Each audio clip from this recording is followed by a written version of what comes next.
কিভাবে বাড়িতে শিক্ষার সংযোগ ঘটেছে জানালেন কন্টেন্ট ক্রিয়েটর কাফি। অত্যন্ত দুঃখজনক একটি বিষয় যে এই কাফি এই ছেলেটার ঘর পুড়িয়ে দেওয়া হয়েছে।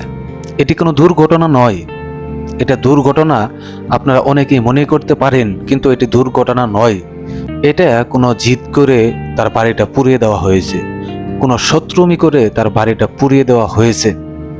সে তার বাড়িটা কেন পুড়িয়ে দিতে হবে? কেন তার সাথে শত্রুমি করতে হবে? সে এখন ভালো পর্যায়ে গেছে, এখন সে একটু সোশ্যাল মিডিয়ায় ভাইরাল, সে এখন ইনকাম করছে বেশ ভালো, সে চলতেছে, নিজের অভিজ্ঞতা দিয়ে সে অর্জন করেছে। আপনার যদি অভিজ্ঞতা থাকে আপনিও অর্জন করুন, আপনিও নেমে পড়ুন। সোশ্যাল মিডিয়া তো সবার জন্যই, কাউকে তো সেখানে বাধা দেয়নি, কেউ তো নিষেধ করে নেই যে আপনি ওখানে ভিডিও বানাতে পারবেন না, আপনি ওখানে কন্টেন্ট তৈরি করতে পারবেন না। আপনিও তৈরি করেন না। আপনাকে যদি দর্শকরা পছন্দ করে, আপনাকে যদি ভালোবাসে, তাহলে আপনিও করেন। আপনার কেন অন্যজনের সাথে শত্রুমি করতে হবে? শত্রুমি করে এই লোকটার বাড়ি পুড়িয়ে দিতে হবে? এই বাড়ি পুড়িয়ে দেওয়া খামখেলির কথা? আমাদের এলাকায় দেখতাম যে যার বাড়ি পুড়িয়ে দেওয়া হয়েছে সে একবারে নিঃস্ব হয়ে যেত, একদম নিঃস্ব হয়ে যেত। মানুষজন টাকা পয়সা উঠিয়ে তার বাড়িঘর তুলে দিত। দুর্ঘটনাবশত বাড়িটা পুড়ে গেলেও তাকে একটা বাড়ি করে দিত সমাজের মানুষ টাকা পয়সা উঠিয়ে। আর এখানে আপনারা তার বাড়িটাই পুড়িয়ে দিলেন। সে এখন আপার লেভেলে উঠলো কেন?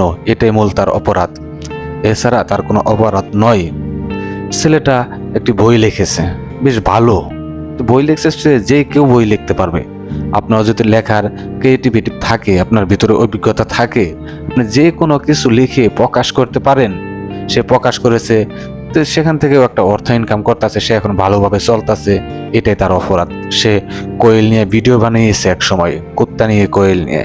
হ্যাঁ, সে কুত্তা নিয়ে কোয়েল নিয়ে ভিডিও বানিয়েছে, এটা ইউনিক একটা বিষয় ছিল। আপনিও একটা ইউনিক বিষয় নিয়ে আপনিও সোশ্যাল মিডিয়ায় লেগে পড়েন, আপনিও সেখানে ইনকাম করতে পারবেন। অন্যজনের সাথে শত্রুমি করার দরকার নেই। এই খামখেলির কথা, তার বাড়িটা পুড়িয়ে দিয়ে কত হাজার হাজার টাকা নষ্ট করে দিল। তার বাড়িটা করতে গিয়ে এখন পরিশ্রম হবে না, কষ্ট হবে না, টাকা লাগবে না? এই ক্ষতিটা কেন করলেন? আমাদের সমাজের মানুষ অন্যজনের ভালো দেখতে পারে না, প্রতিবেশীর ভালো দেখতে পারে না। প্রতিবেশী ভালো থাক, এটা সমাজের মানুষ কখনো চায় না। যদি চাইতোই তাহলে তার বাড়িটা এভাবে ভেঙে দিতে পারতো না। খুবই কষ্ট লেগেছে যে যতক্ষণই সোশ্যাল মিডিয়ায় থাকি, তার একটা ভিডিও আসলে সেখানে আমরা দুই একটা কথা শুনে এন্টারটেনমেন্ট পেয়ে একটু ভালো লাগে আমাদের। দর্শকের সবারই ভালো লাগে বিদায় তারা ভিডিওটা দেখে এবং শেয়ার করে, তাই আজ এ পর্যন্ত জনপ্রিয়তা। তাই দুই একজন আপনারা আবর্জনা তার পিছু লেগে কিছু করতে পারবেন না। তার বাড়ি পুড়িয়ে দিয়েছেন, তাতে কি হয়েছে? সে কি বাড়ি করবে না? নিশ্চয়ই বাড়ি করবে, এবং আগের চেয়ে একটি ভালো বাড়ি করবে, ভালো পর্যায়ে সে আরো থাকতে পারবো। কিন্তু আপনারা যারা শত্রুমি করলেন, তারা সারা জীবন পিছিয়ে পড়ে থাকতে হবে। অন্যজনের পিছে যারা পড়ে থাকে, তারা সব সময় পিছিয়ে পড়ে থাকে, তারা এগিয়ে যেতে পারে না, তারা জীবনে কিচ্ছু করতে পারে না।